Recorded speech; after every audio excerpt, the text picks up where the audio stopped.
over here at Chelsea, Oklahoma, and what'd you say the population was? 2,100 and something, so it's pretty small. But this is where Tom and Pam grew up, and there's a really cool place here that we're about to go in. Is the Pedestrian Underpass mural, and we're going to go down there. We're going to sign our name somewhere on the wall. We've got April and her mother Pam, which is also Tom's sister. On the one side, we have the pictures of the mural that people have drawn, and here in a few minutes I'll show you the other side where you can write your name and stuff. But it shows a lot of the older things that were here, 66 gas station stuff, and we are underneath Route 66. This is the Prior Creek Bridge. This is a picture of Chelsea about 1889. So I believe that's before, I think before we became a state. The Sears house. Trail of Tears.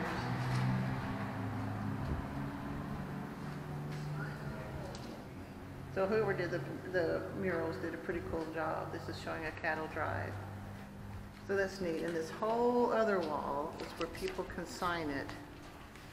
And I don't know, maybe they have where the kids and I signed here a few months ago, but I'm not sure. It's kind of weird because there are so many of you, it's hard to see. But we'll look for it.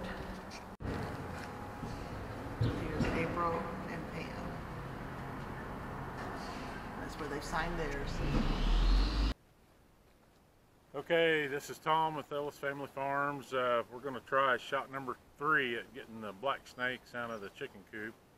We tried a couple of times using a garden rake like this, reach down in the nesting box and get the snake out, and I never could get it to stay on the rake, so we tried it a couple of times and had 2 black snakes in one of our nesting boxes, and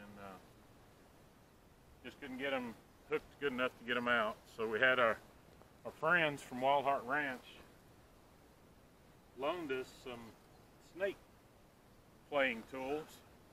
This kind of looks like a golf club, a putter that's been modified, and a hook put on the end of it, and they say they use them to play with snakes, I guess. And this other one is a nice length, and it's a grabber that actually you get the snake.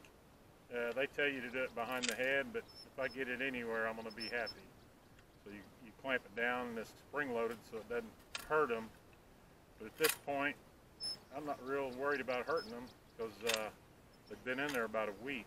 So we're ready to get them out and get to where we can get back in and check our eggs without dealing with black snakes. I'm a beekeeper, and I don't have to worry too much about putting both hands down in a box full of thousands of stinging insects, but I'm not real hip on grabbing a snake barehanded. So I've got some leather gloves and these tools, and I have a bucket that we're going to see if we can get the last snake in the bucket.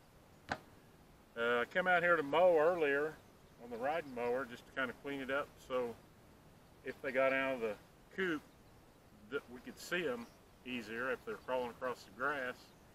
And I got over by the coop and was mowing, and I noticed one was between the coop and the chicken run, and it kept acting like when I blow grass up on it, it was getting upset. So it came out from underneath the coop and started across the grass, and I thought, well, that's a pretty good chance of taking care of one of them.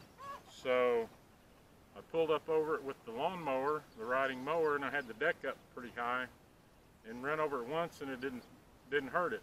So I thought, well, I can fix that. So I lowered the deck down to the lowest setting that we could put it on and made another pass and actually caught him, and oh, he's in probably 15 pieces now. So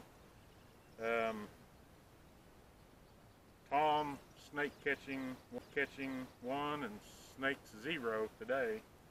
So I'm getting ready to go in the coop and see if I can see another one in there, and if I can, I'm going to try to use these tools to put it in the bucket, and we'll take it somewhere else and relocate it to where it won't mess with our chicken eggs anymore.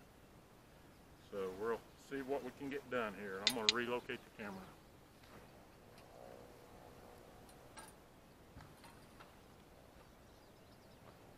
If you see me running out of the coop, don't laugh.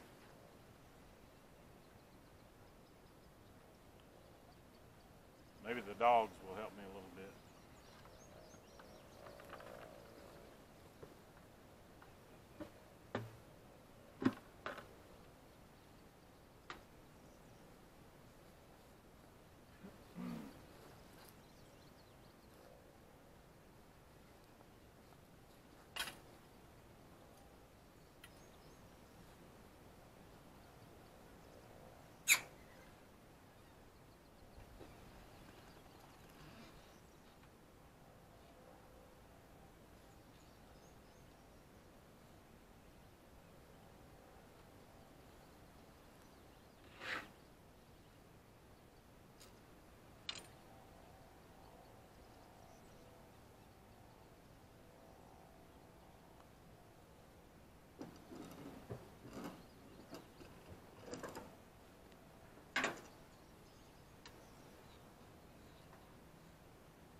Putter's not working very good.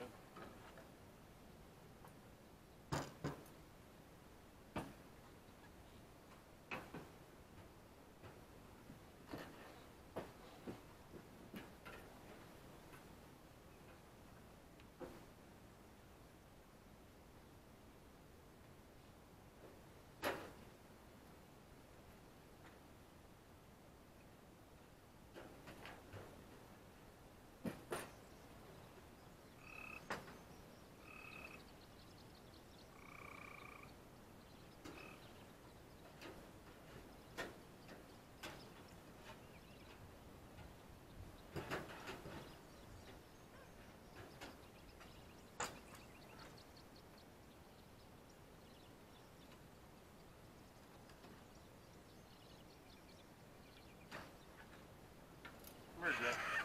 Joe. Come here. Come here, Joe. Come here, boy. Come here. Hop up in here. Get up in here. Come on. Come here, boy. Get up in here. Joe. Come here, boy. Come here. Hey, come here, boy.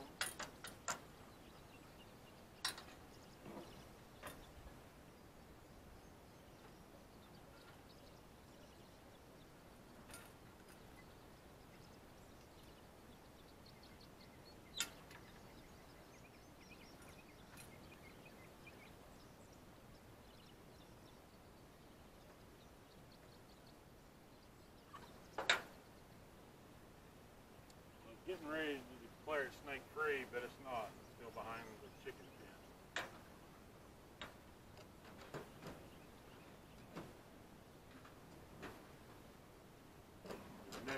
Nesting boxes.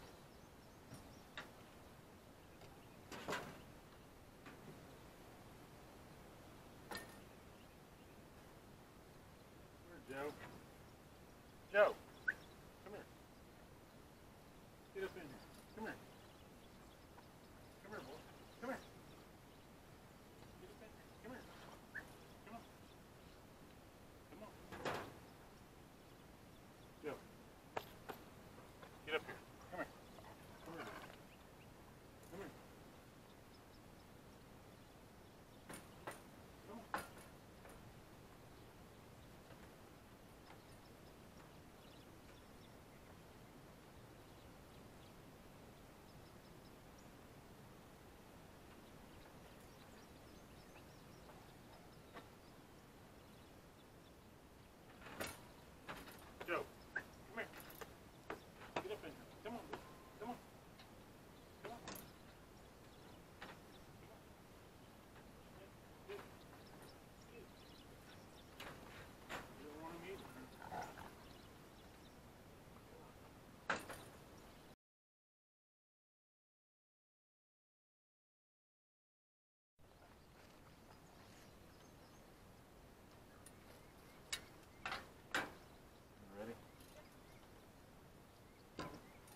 got it with a grabber.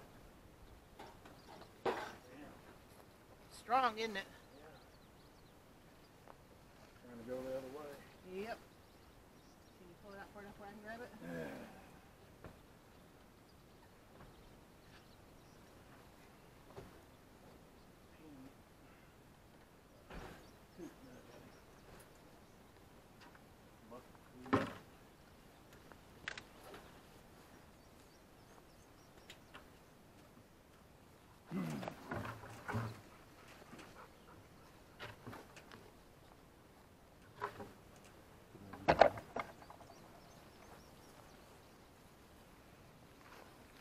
Stand back till I get it in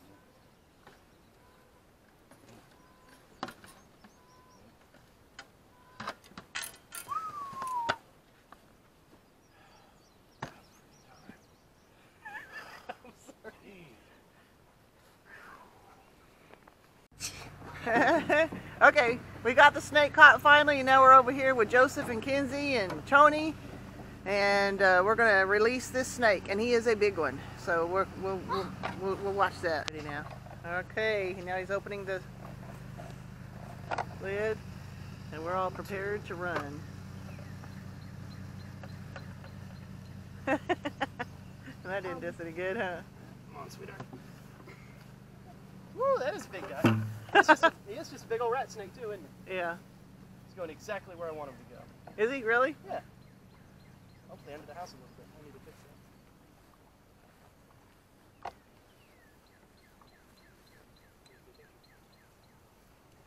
Thank you. Oh, he is about to go underneath the house, I bet you, because, hey, Tony, you got a crack over here, and that's where he's going, look. Yep, I see that. Yeah, that's fine. I'll figure it out.